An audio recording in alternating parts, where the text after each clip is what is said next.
Good afternoon. Welcome. Thank you for attending. My name is Hanna, Managing Director of Schenck M&A Solutions, and myself and my partner Corey Vanderpoel are here to talk to you today regarding key areas of collaboration for a smooth M&A process.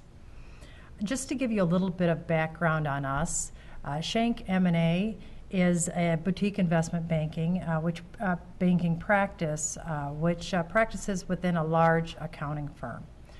We practice primarily in the lower middle market, doing transactions south of $150 million in transaction value. To give you an idea of our size, we have a team of 7.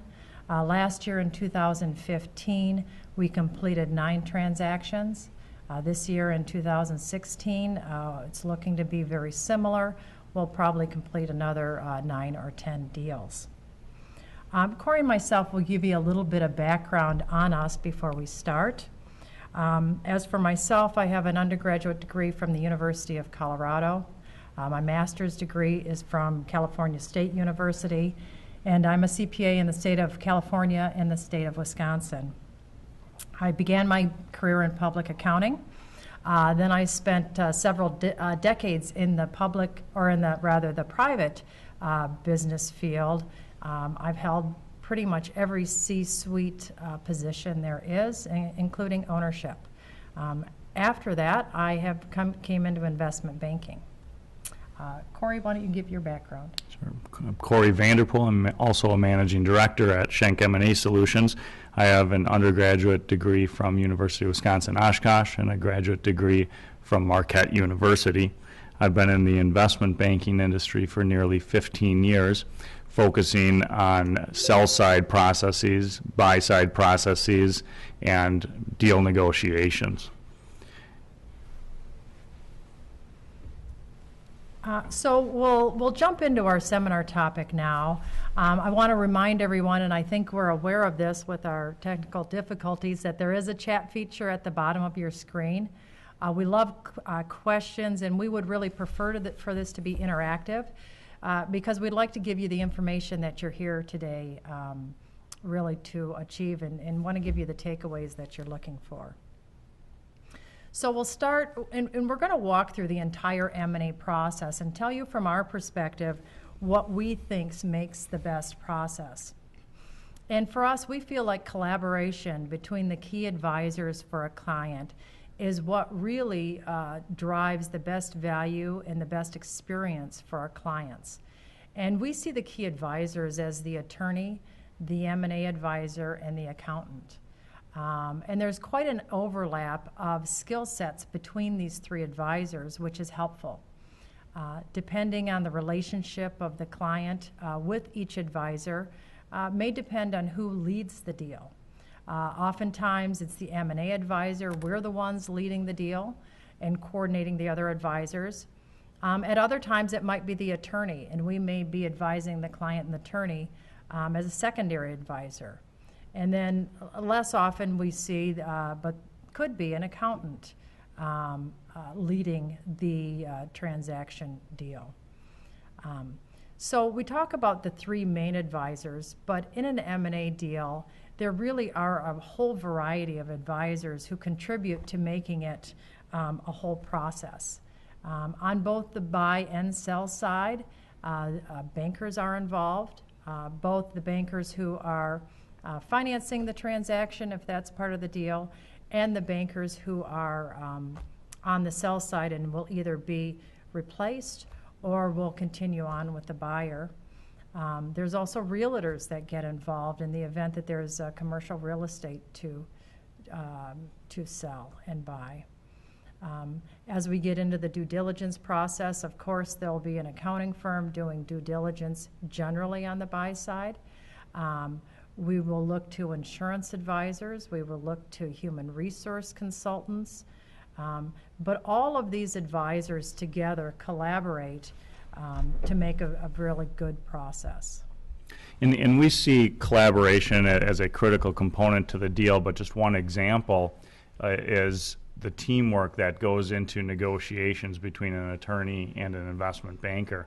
Oftentimes, we want to leverage the most efficient negotiating channels, whether it's attorney to attorney across the deal teams, or if it's from an investment banker, either to investment banker or the principal on the other side. If we see that one of the parties on the other side of the deal have possibly unrealistic or out of market expectations, then it might make sense to go through other channels to be able to get over those expectations.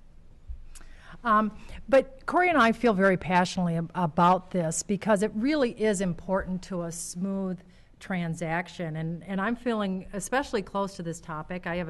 We have a deal closing in 2 days and spent the ride over here. We came from Milwaukee to Madison to do this and spent the ride over here speaking with the attorney on the deal, who at this point, and we'll talk about this further as we get right to close, is truly the lead on it. And he's been a wonderful contributor to the whole process. Before we go in and walk through the actual M&A process and everyone's role in that process, we'd like to talk a little bit about current market conditions. And as you, I'm sure, are aware, if you're currently doing M&A transactions, this still is certainly a seller's market. There's many, many buyers out there. There's a lot of money searching for deals. There's not enough good deals to be had. You know, despite the statistics that they tell you about the baby boomers, not enough of them have brought their companies to market. So what you're seeing on the screen is a shot of information and statistics from GF data. And what it shows us is that the multiple trends are up.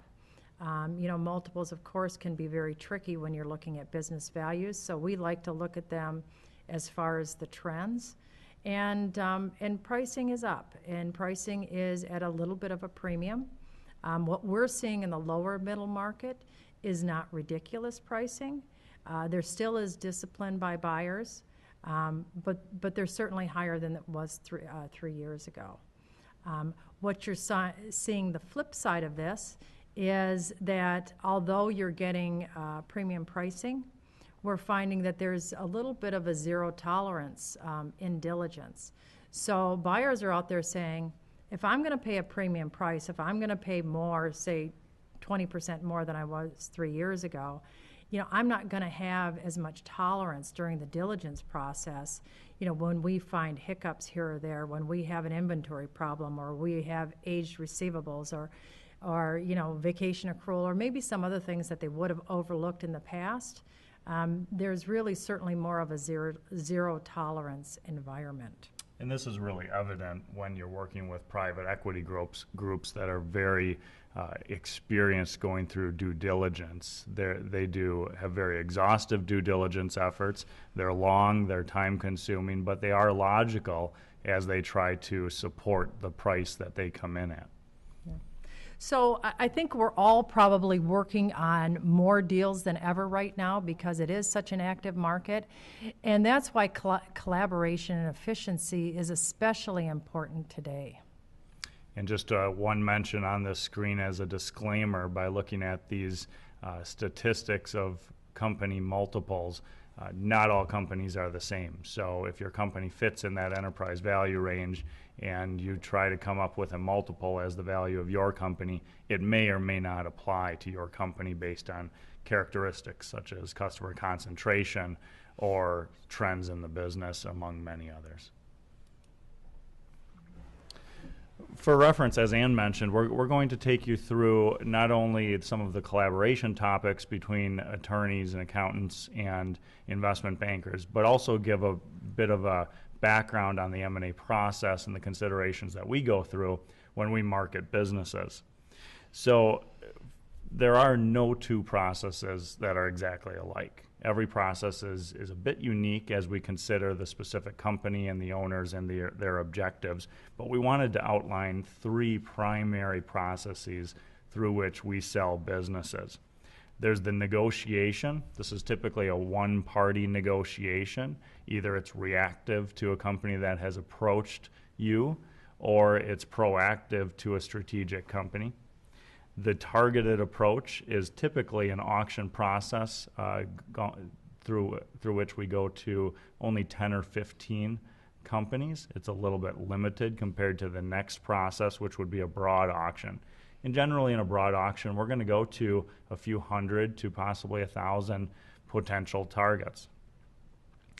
The negotiation is best to use when there's really a perfect fit company out there that matches the owner's objectives. For example, if the owner has a lot of available capacity in their facility, potentially there's a buyer out there that requires capacity.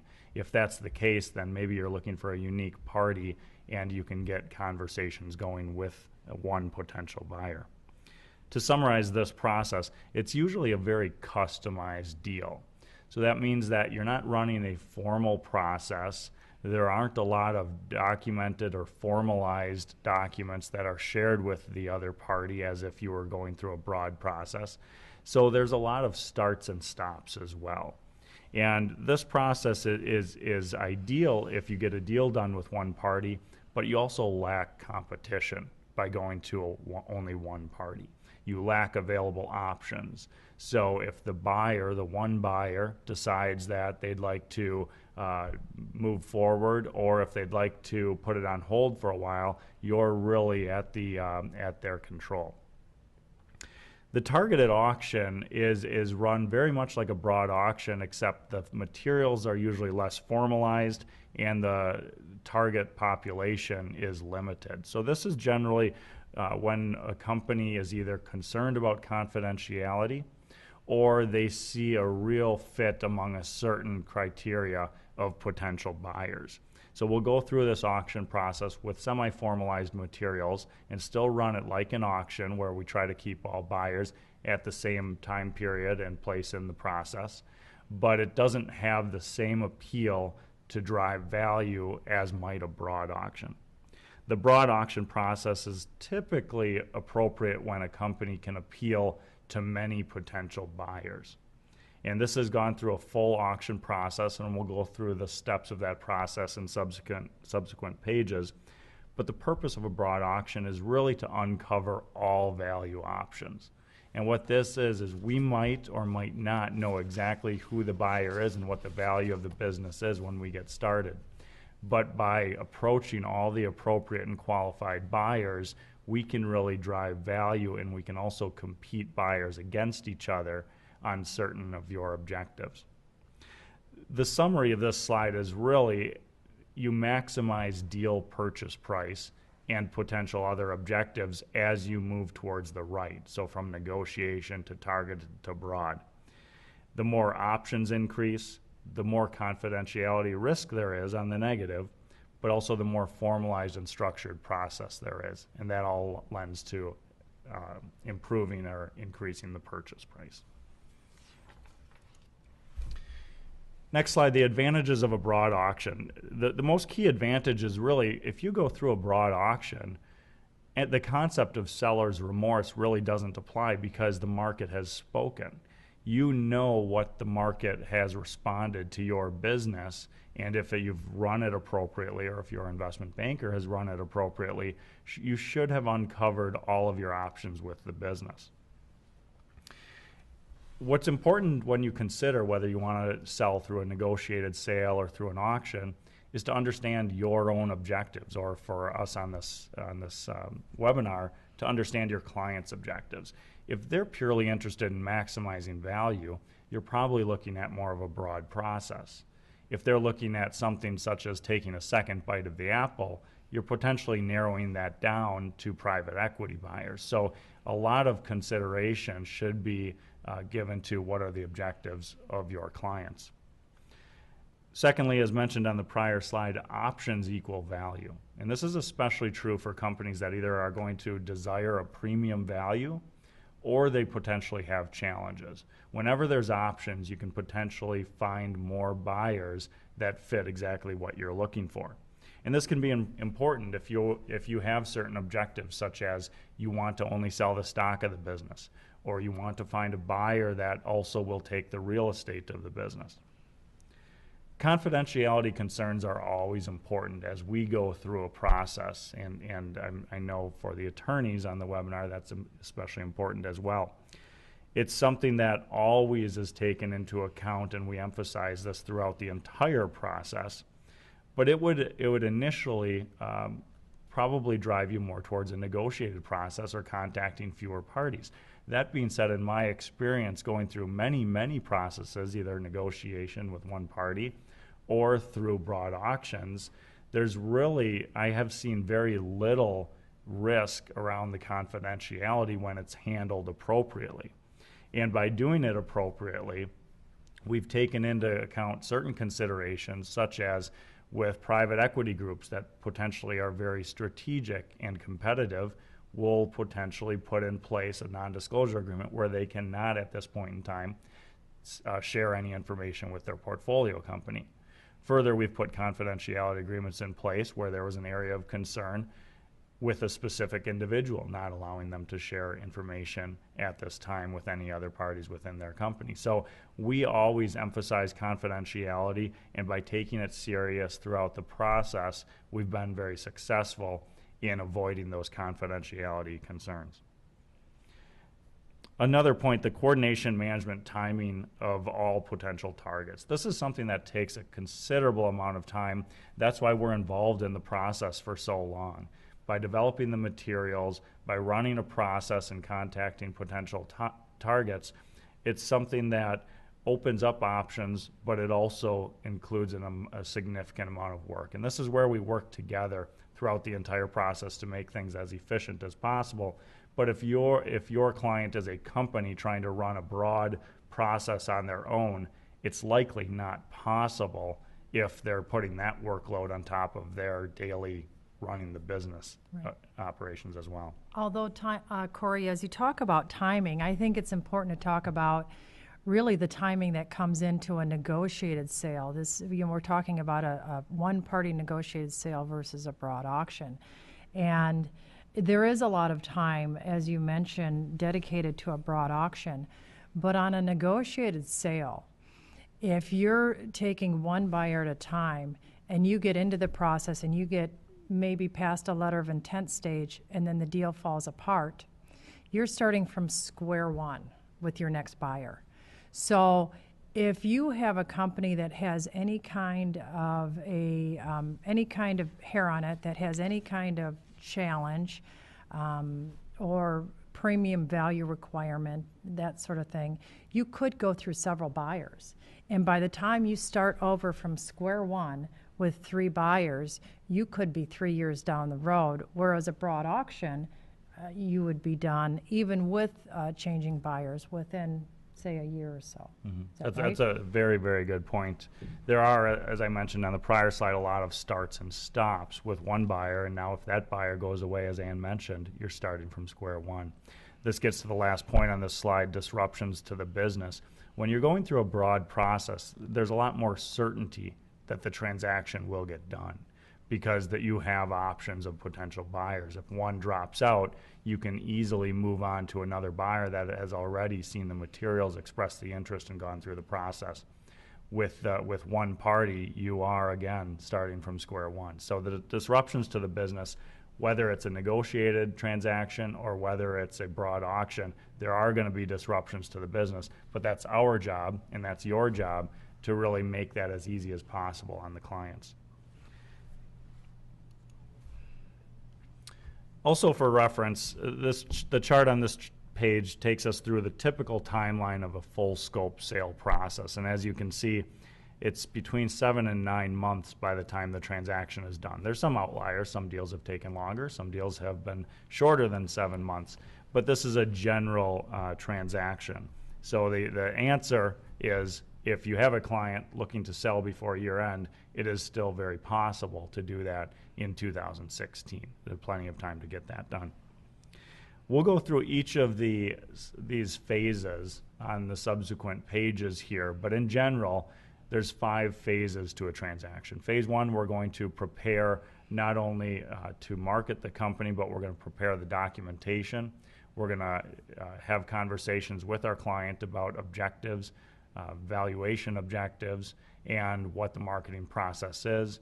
Phase 2 is where we're actually marketing the business and contacting targets. Phase 3, we're gathering indications of interest from potential buyers. Phase 4, after management presentations, we're then requesting letters of intent and receiving those. And Phase 5 is really completing the transaction, going through the deal mechanics and finalization documents such as asset purchase agreements or stock purchase agreements. Okay, so now we'll jump into each phase one by one. And again, we encourage your questions and comments, so please use the chat feature at the bottom of your screen because we'd love to answer your questions and make sure that we're addressing the issues that are important to you. So in phase one is a preparation phase. And as the investment banker, what we're doing is oftentimes we're doing seller diligence. We're looking through the books of the company to see what skeletons, what possible challenges there may be. A client may not specifically see customer concentration as a challenge, but we certainly do when we take them to market. So we'll go through their books and previous audits and work papers and that sort of thing. We'll talk to the client about valuation because it's very important at the very beginning of the process that we both agree on what the value of the company is. We'll look at the company, we'll put it through our financial models, and we'll approach the client and say, you know, we believe your company is worth $30 million plus or minus 10%. And if that client is thinking that they need $50 million for a successful transaction, that's the time we'll back up a little bit, and then we'll talk about value and talk about maybe working on some things within the company and taking it to market at a later time. But we certainly don't want to take anyone down this road if we don't feel we can meet their expectations. So that's the very first thing we do. Then we talk about and we determine marketing strategy. We look at the company, we look at their place within their market, we look at their customers and competitors, and we start preparing marketing materials. We put together a teaser sheet, we put together a confidential information memorandum, we get non-disclosure agreements which have been approved by the attorneys. We developed the buyer's list and we start preparing the data room. Now, in our experience, the very best processes include the attorney at this phase. As I think we all know, that doesn't always happen. Oftentimes, sellers are very fee sensitive, and so they choose to have advisors come in later in the process. I know that Corey and I always advise that this is a mistake. We feel like the advisors should be in the process from phase one on. We feel that in the end, it gives for a better process, a better value, and ultimately that client saves those fees in a better purchase price. So what we look at in this phase one is as far as the role of the attorney, is we look for the attorney to review all the marketing materials and advise us based on their knowledge of the client. Generally, when we get into these transactions, the attorney has a long-term relationship, and you know this company.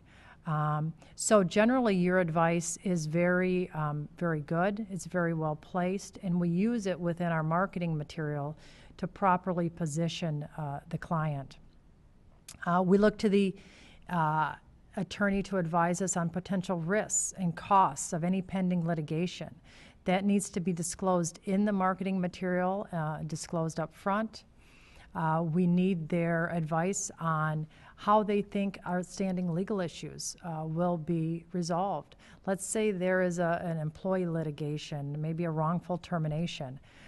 That's something we would need to disclose. And then we would also need to disclose that we think this is potentially maximum a $50,000 issue. It's important to be able to quantify this. We look for attorney advice on how shareholder legal and regulatory challenges could affect the deal. And of course, we look to the attorney to formalize employee, customer, and vendor contracts. We're going to need information on whether contracts are assignable or whether those are discussions we're going to have during the process. Also in this process, the accountant plays a very important role. The accountant oftentimes will help us with seller diligence. They'll help put financial records in order if that's necessary. You know, hopefully the client comes to us with perfect financial records. Sometimes they don't.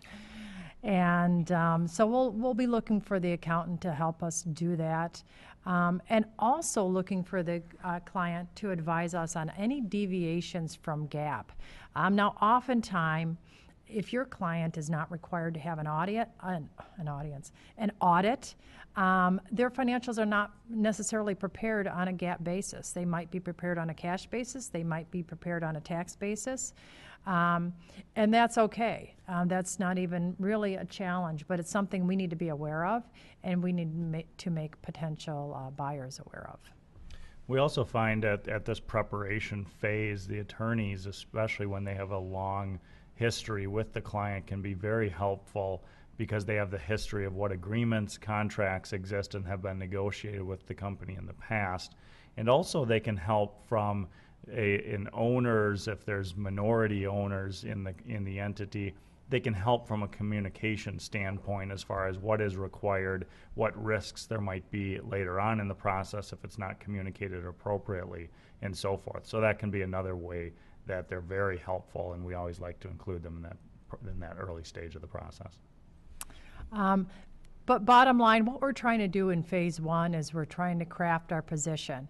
And we're also trying to find and eliminate and expose any potential challenges, any potential issues, because the earlier that we get any problem, whether it be customer concentration or pending litigation or even environmental issues on our property, we want to disclose that as early as possible. The next slide, we show you an example of a confidential information memorandum. This is a 40 to 50 page document. This is our main marketing document.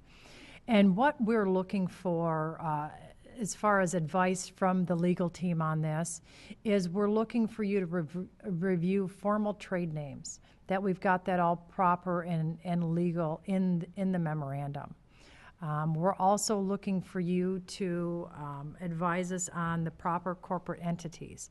Oftentimes companies are a conglomeration of several corporations, and we want to make sure that we're clear in our memorandum as far as what that organizational structure is, what entities are included in the sale, what entities are excluded from the sale. That all needs to be properly disclosed. We're also looking to the attorneys for anti-competition language to advise us if they believe, for example, that the Hart-Scott-Rodino Act might be in play for this deal. And there are a variety of legal type issues. Say it's a company who could have a plant closing. So there would be notice under the Warren Act of a potential plant closing if all employees aren't going to be retained. Those type of legal issues is what we're looking for flags on so that we can be aware of them and disclose them in the memorandum. We're also looking for you to give us advice on proper disclaimer language. Any risks you think, any kind of language that we're using or the client is using, which you feel needs a disclaimer attached to it.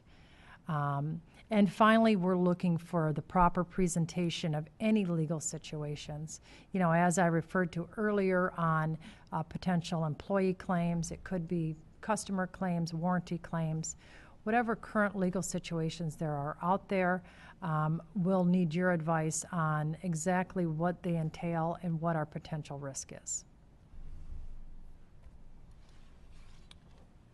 So now as we talk about phase two marketing, this is really the fun part for us.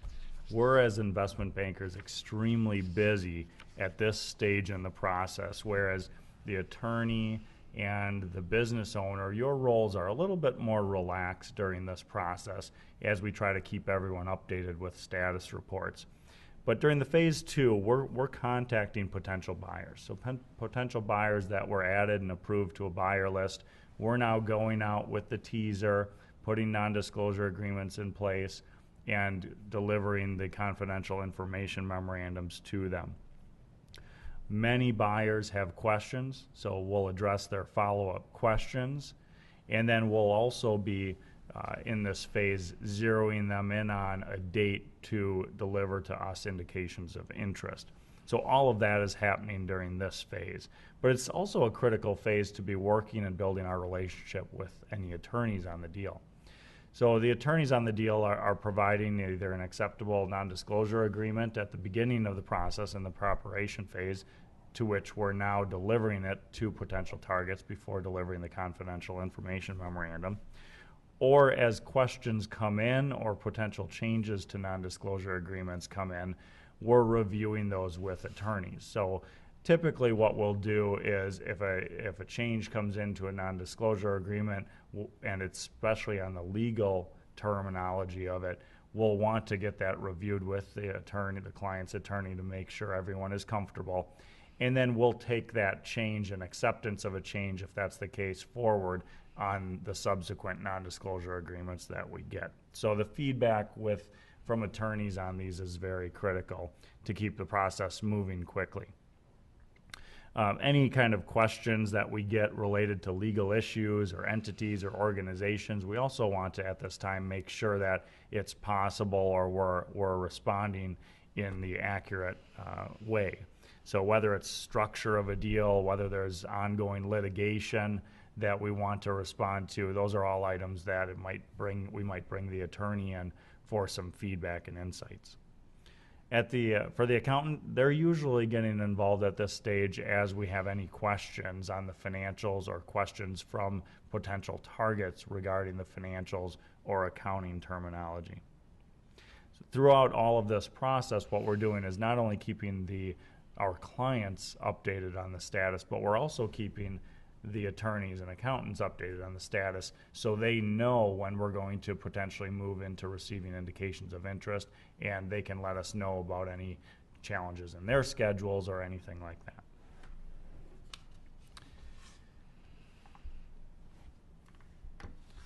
The next slide focuses on examples of potential buyers. And these are the targets to whom we're going to be marketing through the process. And we really put a substantial amount of research into this effort. It's not just going out there and downloading a list of companies from one source. What we do is really want to customize this research to specifically our client's company and what their objectives are.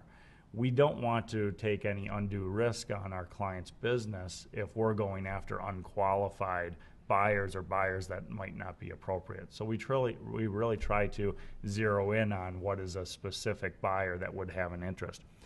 And we research many areas here, from internal resources, going through the Schenck database or our network of accounting firms as resources. We also use a lot of external research sources such as PitchBook, PE Nexus, VC Pro, and some others that you're probably familiar with.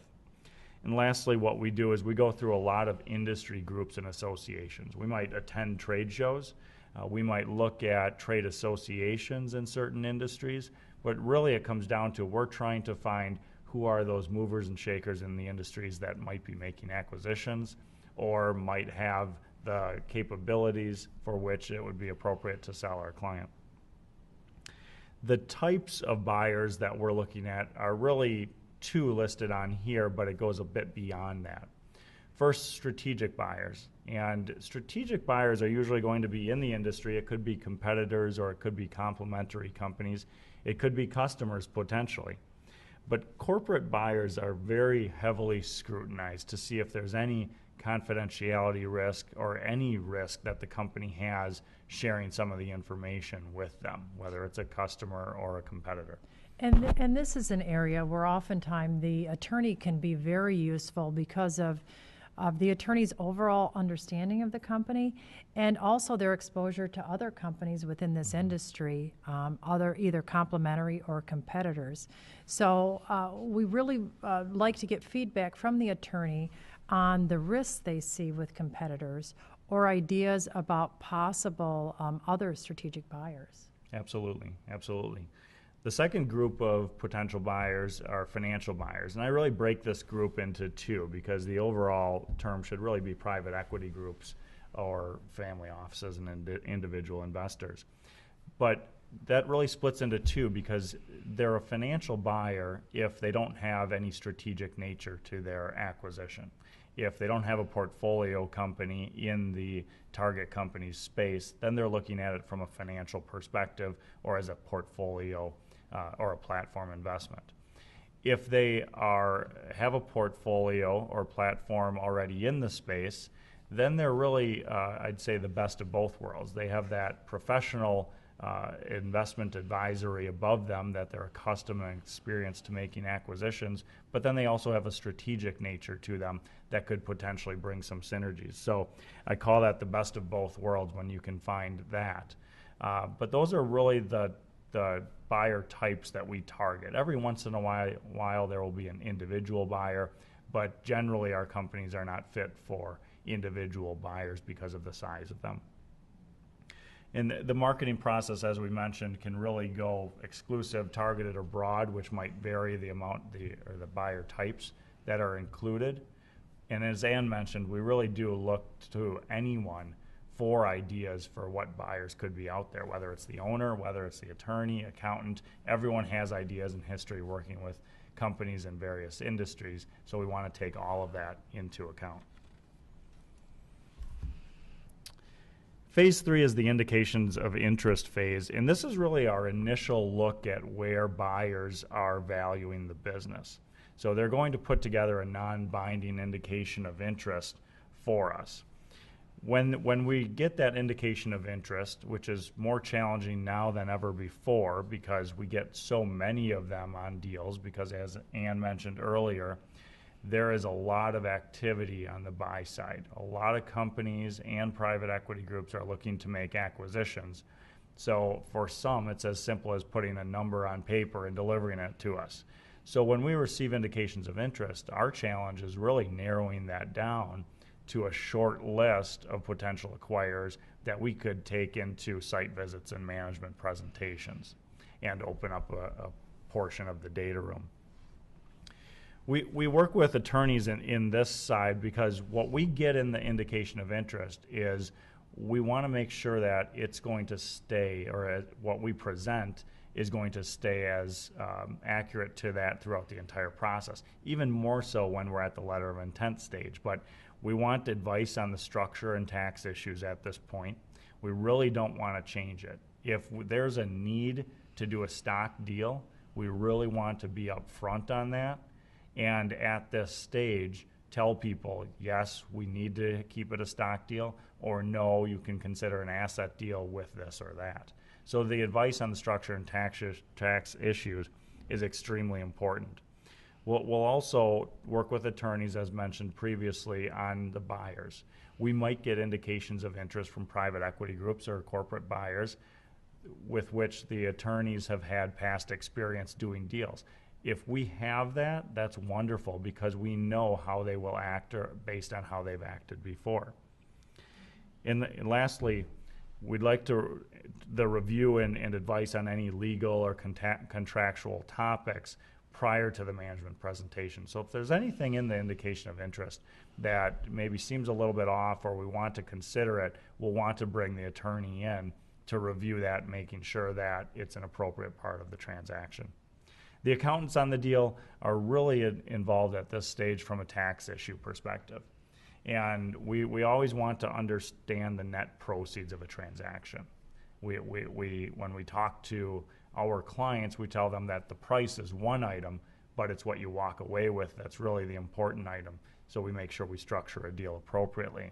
So the accountants will be involved from giving us advice on tax issues, from doing a net proceeds calculation, and again, any knowledge of buyers and so forth. The virtual data room is something that we've all seen many times, and it's a big part of transactions. And sometimes people don't want to spend as much time into it or effort putting it together, but it's used throughout almost the entire transaction. So it is critical for the efficiency of the transaction as you get into the later stages of it. We have 6 deals going right now that are in letter of intent. So all I hear at the office is data room, data room, data room. So this is something that is very important to us right now, and we're going through a lot of examples of this. We try to build the data room in the most logical format. So everyone has an index that corresponds to what's in the data room, and everyone can review that information easily and reference the appropriate files, because it's going to be the basis of information, or at least most information, as we cross-reference to the asset purchase agreement documents being called out, or as we prepare disclosure schedules. And we're working together with the attorneys a lot in that. We're also, when we're putting together a data room, gathering our data room index and correlating that with either buyers, counsel's diligence list, accountant's diligence list, environmental diligence list, or any strategic or portfolio company's diligence lists as well. So the biggest challenge, what we're seeing lately in here, is just building all these lists together and making sure that everything is formatted appropriately and easily accessible to everyone as we go further into the process. The next phase is phase 4, receipt of final offers. This is the phase at which we receive the letters of intent. We refer to this as Christmas morning when the offers come in. We've certainly set the stage and done as much as we can so that we're hoping to receive what we want and think we deserve on the deal, but we never quite know until they come. Now, this is a very important phase, especially for the attorneys. I'm trying to think, I don't think we have ever done a deal where we have not had an attorney on a letter of intent stage. This is really very important because ultimately you're going to be crafting and negotiating the definitive agreement. And if you don't have a significant hand in crafting and developing and insights on the structure and the letter of intent, we're sort of sending you into battle without a weapon. So we really believe strongly the attorney has to play a very large role in writing this letter of intent and advising on this letter of intent. What we do in these letters as they come in is we start negotiating key terms. And in these letters, we're going to put every key term that we believe is important to the deal in these letters. So you could almost call this the most important document in the deal. Although everything hangs on the definitive agreement, really the point of negotiation is at the letter of intent. Because if you're a seller, and for the most part we have gone through this process from the perspective of a seller, but this is the point at which your leverage shifts. Up until this point, we are one seller and we've got multiple buyers. Once we sign a letter of intent, the only thing binding in this letter of intent is exclusivity, which means now we can only talk to one buyer and we can't talk to any of these other buyers. So the leverage shifts, and now the buyer has the most leverage. So what we want to do is we want to get all key terms in this letter, and then our role during diligence is to hang on to the purchase price, hang on to all the key terms, and not have to back off any of these terms. And in a perfect deal, the definitive agreement perfectly matches the letter of intent. Now we know that doesn't always happen, but that's certainly our goal. So we receive these letters of intent, and then we start negotiating with the various buyers. And this is when we really drive to build up purchase price. We drive to get the best structure, to get the best terms, and we play the various buyers against each other to really develop the best deal we can for our client. Of course, the attorney has a key role in that. And then it's the client's job to really pick the winning buyer. We certainly will give our opinion, as I'm sure you as the attorney will have an opinion on who that is. And it's more than purchase price that we're looking at. We're looking at purchase price. We're looking at structure. We're looking at the ability to close the deal, our confidence. And Corey had talked about you dealing with people that you've dealt with in the past, companies that you've dealt with in the past. It's very important for us to close the deal. So that's going to have our certainty of close is certainly going to be a factor in deciding who the winner is. And then also we have level 2 data room visits, and Corey just spoke about the data room. So specifically what we're looking for in the role of the attorney is to review and revise all the language within the LOI, to advise on deal terms and structure, to review the role of any pending litigation, what it has on the deal and has on the letter, and then to advise us on any tax implications that you see for the client. The accountant's role is very similar, and that's where we have some overlap, some very good overlap of talent.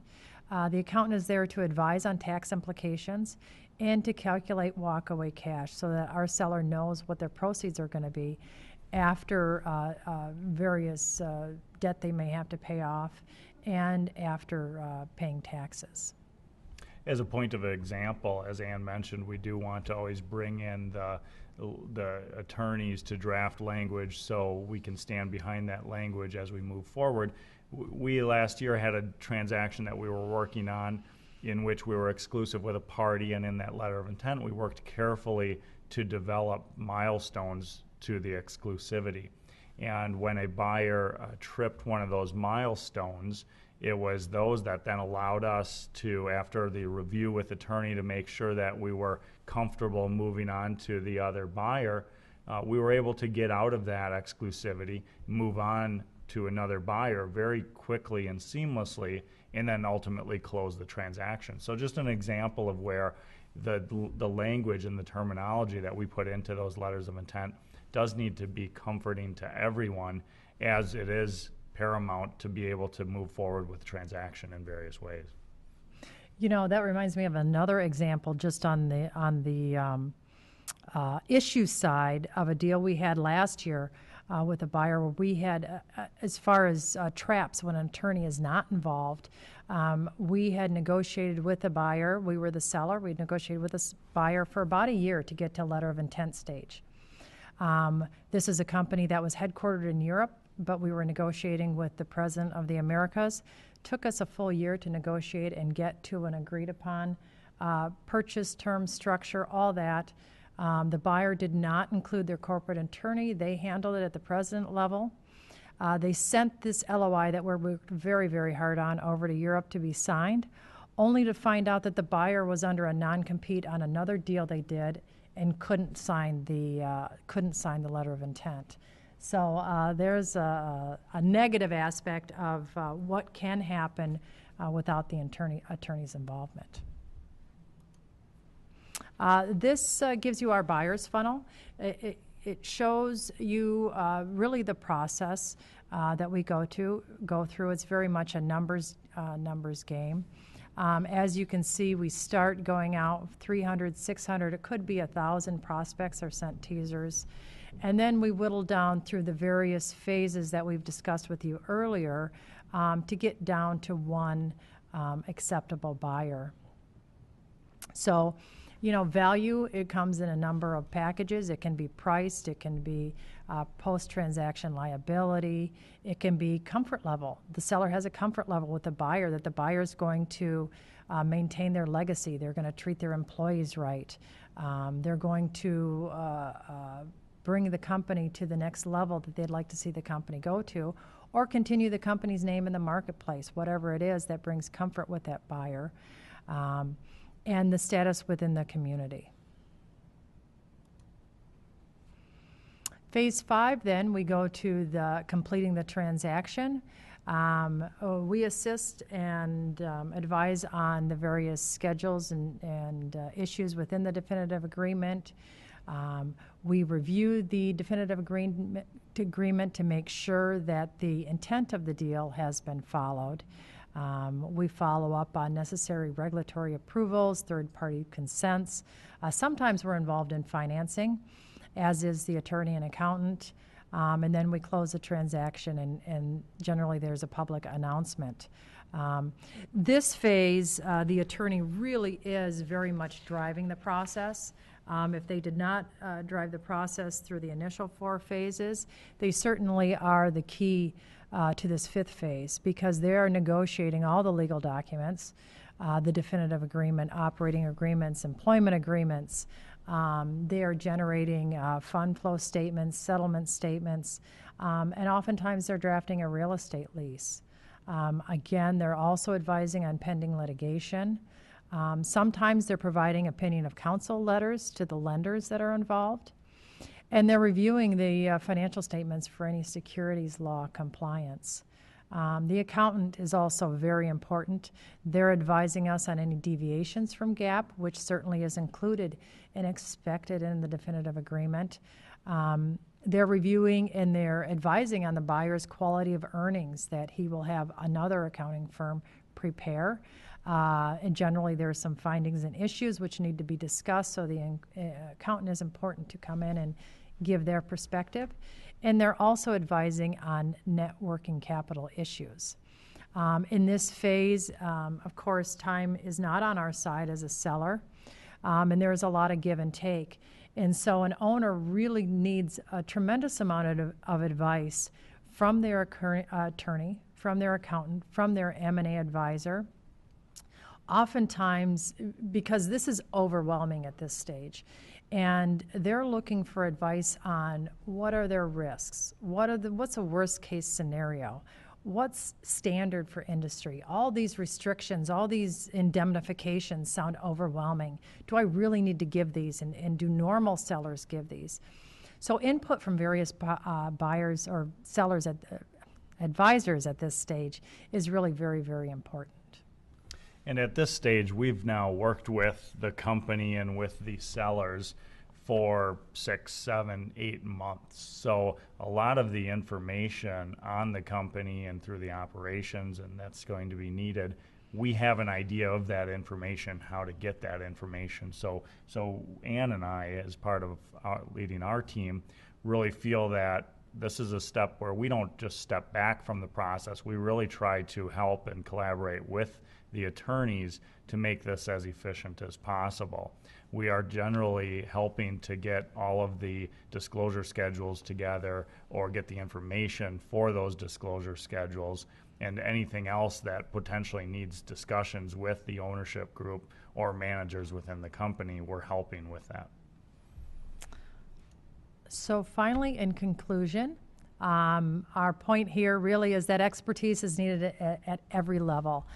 We need the attorney collaborating with the accountant, collaborating with the M&A advisors to really drive the most successful deal. Do we have any questions from the audience?